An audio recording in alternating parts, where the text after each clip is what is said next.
Une information capitale de dernière heure, extrêmement importante, vient de tomber ici aux États-Unis. David Moren, ancien conseiller principal de l'Institut national des allergies et des maladies infectieuses, le NIAID, et proche collaborateur d'Anthony Fauci, vient de plaider coupable dans une affaire fédérale liée à la dissimulation de documents et de communications pendant la période du COVID-19. Simplement biblique. Donald Trump les a vraiment tous attrapés. Il ne le disait pas par hasard, et cela dans tous les domaines. Et nous ne parlons pas ici d'un simple employé administratif. David Morens a été donc senior advisor, conseiller, n'est-ce pas, particulier au NIAID pendant de nombreuses années, notamment sous la direction d'Anthony Fauci. Alors, que lui reprochait-on exactement? Selon les accusations fédérales, Morens David aurait utilisé une adresse Gmail personnelle pour communiquer sur des affaires gouvernementales, notamment afin d'éviter que certaines communications ne soient retrouvées dans le cadre des demandes de transparence prévues par la loi FOIA. L'enquête avait également mis en lumière des communications concernant la conservation et la suppression de documents fédéraux. Et aujourd'hui, le développement est majeur. David Morens a plaidé coupable et Fauci panique. Surtout qu'il est poursuivi déjà par 3 États pendant que 47 autres États apparemment se préparent. David Morens encourt jusqu'à 5 ans de prison, initialement. Mais ce n'est pas tout. En tout cas, cette affaire risque de faire énormément parler et tous ceux qui collaborent avec Fauci donc paniquent parce qu'elle touche directement le docteur Fauci.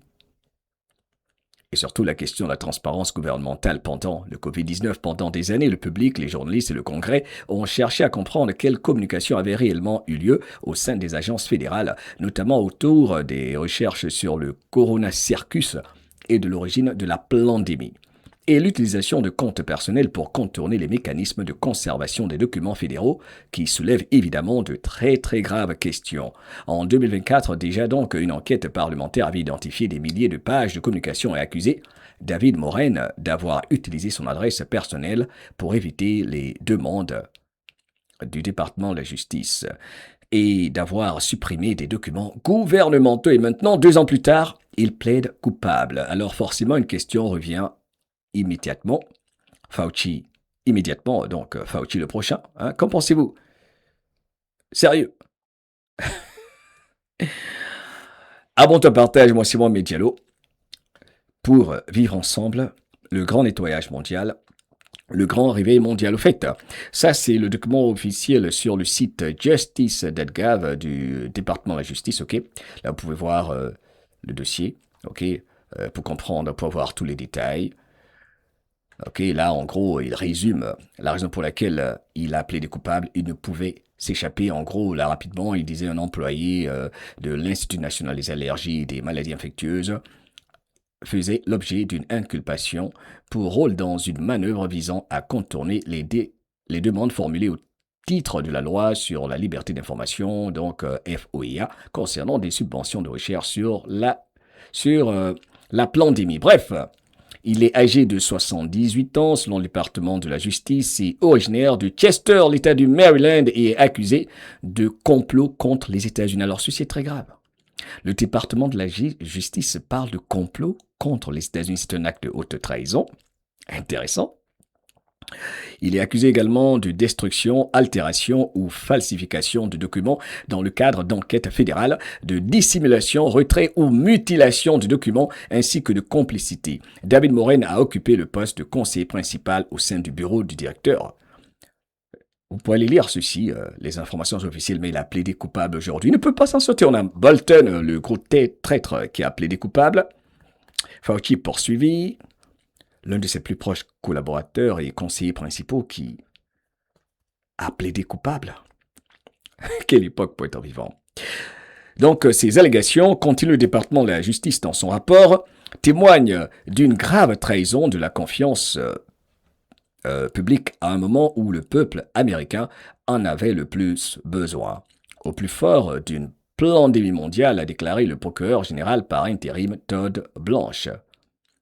Mais il n'est plus le procureur par intérim. Comme l'indique l'acte d'accusation, le docteur Morin et ses complices ont délibérément dissimulé des informations et falsifié des documents afin d'étouffer les théories alternatives sur les origines du Cocovido. Les représentants de l'État ont le devoir impérieux de fournir des faits et des conseils honnêtes et fondés dans l'intérêt du public et non de servir leurs propres intérêts personnels ou idéologiques. Le contournement des protocoles relatifs aux documents dans le but d'éviter la transparence ne sera pas toléré par le FBI. Nettoyé, il faut le rappeler, avec à sa tête le brave patriote Kash Patel. C'est ce qu'a déclaré en fait Kash Patel. Le contournement des protocoles relatifs aux documents dans le but d'éviter la transparence ne sera pas toléré par le FBI. Non seulement M. David Morin aurait dissimulé illégalement ses communications, mais il aurait également perçu des pots de vin. Continue Kash Patel pour ce faire.